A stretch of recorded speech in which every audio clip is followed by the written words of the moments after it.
3 years ago, you told me you were still trying to get that film shown. Yes, we were, and we are still. It's a comedy, you know.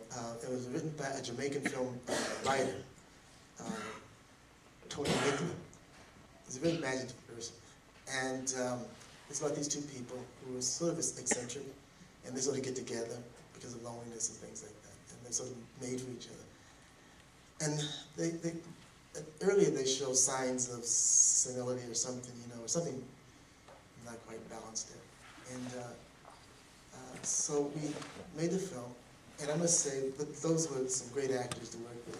James Earl Jones was just wonderful, and then Ray was just an amazing person in every respect.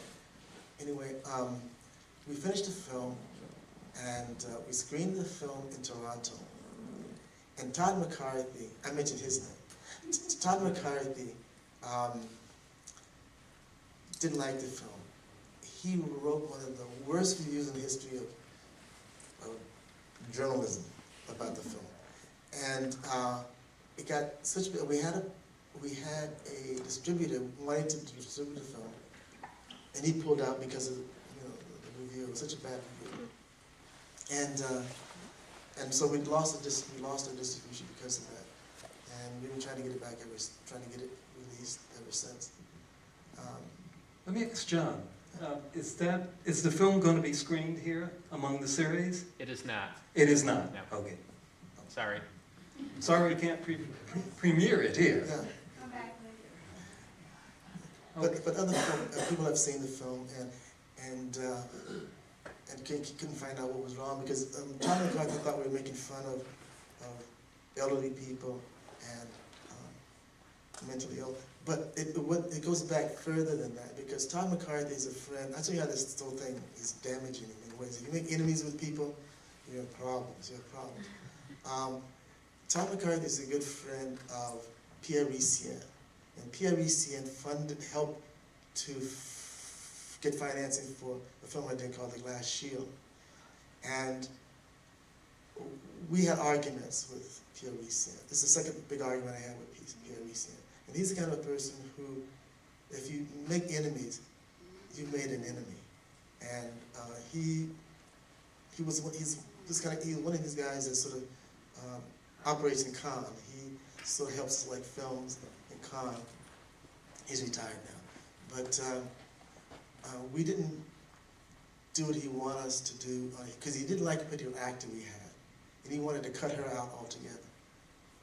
Before we made the movie, we said, no, we already made a deal with her, and she's a good actress, and that's it. And so he never really, had a good relationship after that. And then after we finished the film, he wanted us to take all of her scenes out. And she's the principal in the movie, Yeah. And so to accommodate him in the production, CB2000, French production, just to show it won't work, we made the cuts, took all of her scenes out. And so the head of CB2000 said, it's great. And I said, no, I took it out, I showed you I'll do that. Now it's all going back in. It doesn't make any sense. They're going to sabotage this film. So Pierre was going to attack one of the producers on the film, who was Kellen Schroeder. He was going to, he almost did a somersault.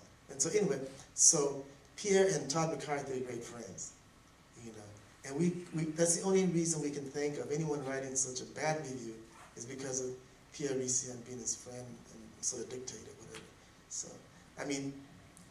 that's what we think. It could be the opposite. It could be a bad film, but we don't. But if you see the film, I don't know. We actually, the interesting thing was we screened it on the day of 9/11 in La Jolla, or someplace near San Diego, and the screening was already set before 9/11, but when 9/11 happened the same day, we were supposed to be and show the film, and we weren't sure if it was going to happen or not because 9/11, and so we called the theater, and they weren't there. They said, so far, it's still going on, you know, we're still going to screen it. And so we reluctantly went down there, and hesitantly, and they had the film, and it was going to be in 2 theaters, and it was packed. And so I asked, you know, the audience, I said, well, you know, we didn't know we were going to be here, because of what happened. And someone said something very interesting, and they said that that they needed to be with somebody. And so they all came, you know, so. Yeah, that's the backstory of it. 1 or 2 more questions, and then I think there are people here very eager to interact with you. Among your most recent features, Mr. Burnett, Nanimke, The Struggle for Liberation, marks a significant departure from your previous work, topically, aesthetically, and in terms of scale. What attracted you to take on this project so distant from home, from everything you know and have lived? Well, it was a chance to do a number of things.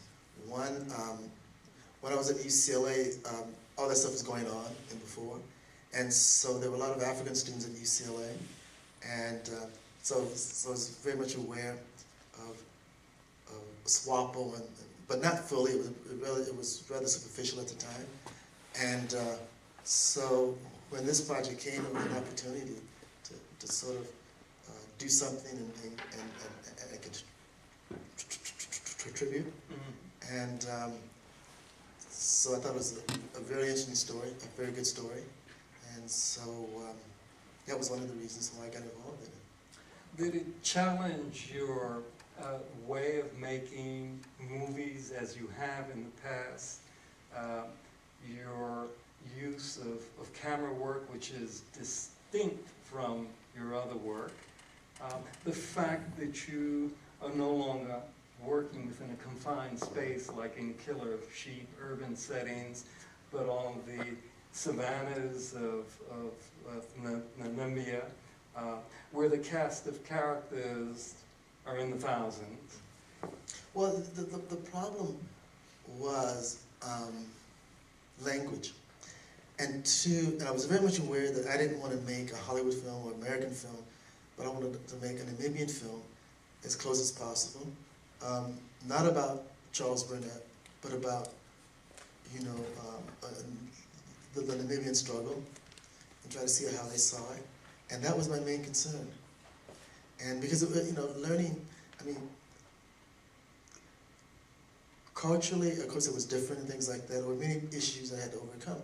But the biggest one was, I think, well, starting off, it was like individual things that happened, and you overcome them and overcome them. Like one of the biggest problems was, I mentioned language and names, because in Namibia,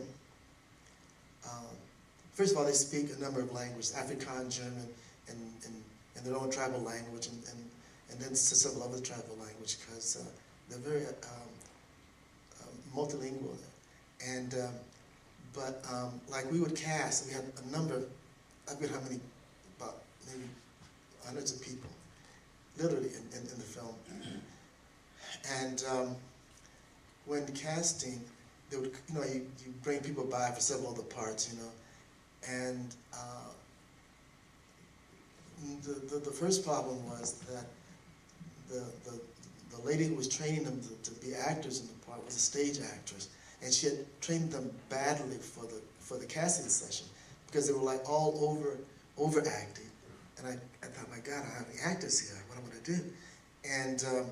And then their names were so difficult for me to remember, you know, and so I ended up casting the same guy for 3 or 4 roles, you know, because I couldn't remember his name, anything, and the woman the same thing, you know, and it was only until we got on the set that I realized that the lady had trained them badly, because they were perfect actors. They were like great, you know, in many ways, as far as I was concerned, you know. And but I had made it, like I said, I had cast so many people in the same role because I couldn't remember them, and it was a nightmare trying to untangle all that stuff, you know, just because I couldn't remember their names. The other thing was that it was initially based on a book called Samuel Where Others Wavered. He became the head of SWAPO and became the first president of Namibia, and he was like a god to, you know, to the Namibians.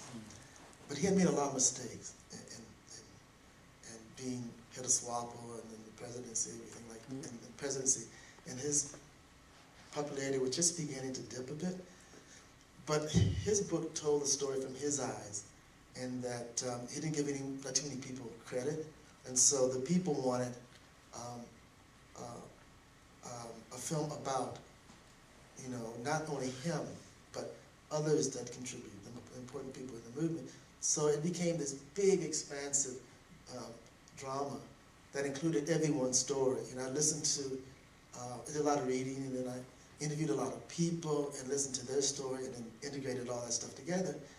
And it became, you know, this big canvas where everyone wanted their story told. And you couldn't, like, we tried to make composite characters out of, you know, like Danny Glover's character, it represents a number of priests. But mostly, it was all individual people who had to tell their story. And so it became difficult in that sense, you know. But it's a beautiful place to shoot. It's, I mean, everywhere you look, it's a great place for composition and scenery and stuff. So that was a good thing about it. You know, plus we had the use of the military and everything, and you're out there with wild animals, you know. And you know, one of the things I must say to, you know, people do really stupid things when they get the opportunity. You know, something about, I don't know, particularly Americans. Anyway, because there were wild elephants coming through our set and stuff like that, and this is honest, you know, we were traveling. They said leave the elephants alone. You can't. So we were traveling across this place, and so the elephant's 80 kilometers, you know. And there was this big rogue elephant over the side, and John Dempsey, the cameraman, and I stopped and sort of whistled at it, you know, and it was eating peacefully, and then it turned when it walked away. They started shouting more and more, trying to get his attention. It came back to where it was, and then it came toward us. And those things move deceptively fast. I mean, you think they're like, you do this double take, and it's like dissolving closer and closer, you know, like jump cuts, and just walking, and next thing you know, it's on you like that, you know. And we had to jump in the car and take off. We had pictures of it getting, but we did a lot of stupid things like that. And but that was a fun part. That was one of the things that that made it, worth. You know. We slept right next to a river, the Zambezi River, and our lodge was about, cabin was up above, and the water was, I don't know from where the wall is, right there, you know, the water down below, and you can hear the hippos and stuff, you know. And so when you come out of your cabin at night, you had to look around, you know. You just couldn't walk like you could come in here, walk into the, you know, lobby, whatever it is, and sit down. But you had to look under everything, you know, because, you know, gators and was crocodiles in Africa, crocodiles, and hippos and things like that, you know, and snakes. So it was interesting to be in that kind of environment.